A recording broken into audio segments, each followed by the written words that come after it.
Funktioner.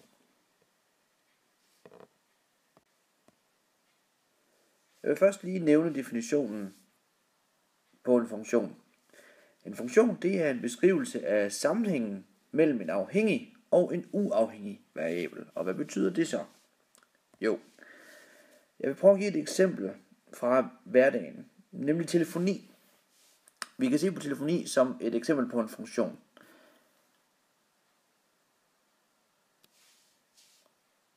Afhængigt af hvor meget vi taler, jo højere bliver prisen. Det ved vi faktisk allerede.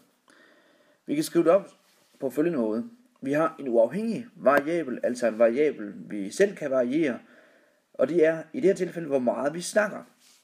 Vi kan snakke meget, vi kan snakke lidt, og derfor kan vi blive nødt til at sætte forskellige tal ind for hvor mange minutter vi snakker. Afhængigt deraf, der har vi så prisen, det koster, altså den afhængige variabel. Den er fuldstændig afhængig af, altså prisen er fuldstændig afhængig af, hvor meget vi taler. Vi kan skrive det op på den følgende måde. Den uafhængige variabel, jamen det er tiden, der tales. Og ofte, når vi ser på formler, så kalder vi den for x. Vi siger nu, at det så er sådan i vores abonnement, at det koster 1 krone per minut. Så gør det lidt nemmere, så kan vi nøjes med bare at skrive x. Afhængigt deraf, jamen der har vi den afhængige variabel, og det er i det tilfælde prisen. Prisen, den vil stige, afhængigt af hvor meget vi taler. Vi plejer at kalde den afhængige variabel for y. Til sidst, så har vi måske en konstant med i den her funktion, jeg vil beskrive nu, og det er abonnementet. Abonnementet har tit en fast pris, som altid koster det samme, og som ikke varierer. I det her tilfælde, så kalder vi den for 50 kroner. Nu har vi nok til at skrive hele funktionsforskriften, og funktionsforskriften skriver vi for neden. Vi skriver, at y, altså prisen, den er lige med de 50 kroner, som det koster, plus det antal minutter, som vi taler, netop fordi, at hver minut nu kun koster 1 krone. Vi vil gerne have et navn til vores funktion nu, og vi vælger navnet f. Læg i øvrigt mærke til, at rigtig mange funktioner, vi finder i bøgerne, de hedder næsten altid f. Så skriver man simpelthen ned sin funktionsforskrift, og det skriver man på følgende måde. F af x er lig med 50 plus x. Der står altså bare, at funktionen f er lig med x er lig med 50 plus x. Man kan tegne et silleben, hvor man simpelthen skriver de forskellige værdier ind for x og for funktionen af x, altså f.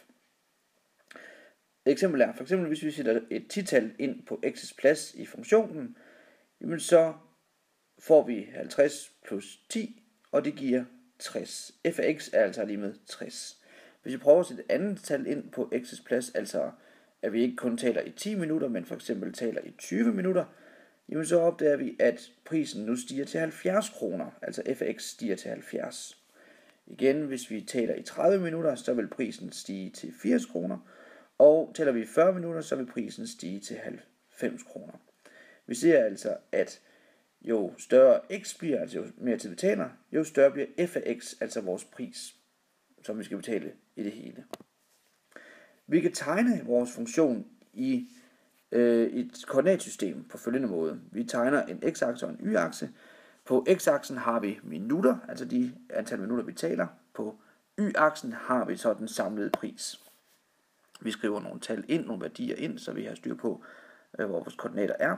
Og vi starter med at sætte vores første talpar ind, og det er 10 og 60. Altså at hvis x er 10, altså hvis vi taler 10 minutter, så er prisen 60. Og det gør vi ved at markere med et lille kryds, 10,60, punktet 10,60. Vi sætter også det næste punkt ind, næste talpar ind, og det er, hvor x er 20 og f af x er 70. Så sætter vi et lille kryds ind, altså hvor x er 20, f af x er 70. Vi sætter næste par og sætter ind med et kryds, og vi tager sidste par og sætter ind med et kryds. Vi ser nu, at funktionen danner faktisk, hvis vi sætter en streg henover, det danner en ret linje, og det er faktisk en afbildning af vores funktion f. Vi kan altså se, at jo flere minutter vi taler, altså jo højere x bliver, jo højere bliver prisen, og det tegner sig rigtig flot i vores diagram.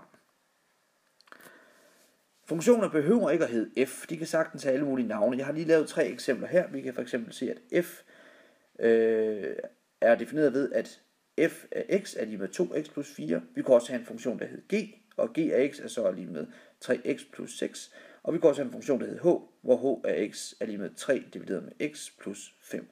Navnet på funktioner kan altså variere. Det kan hedde alt muligt forskelligt, men man skriver det altid, som jeg har skrevet ned herunder her, altså for eksempel f af x, eller g af x, eller h af x.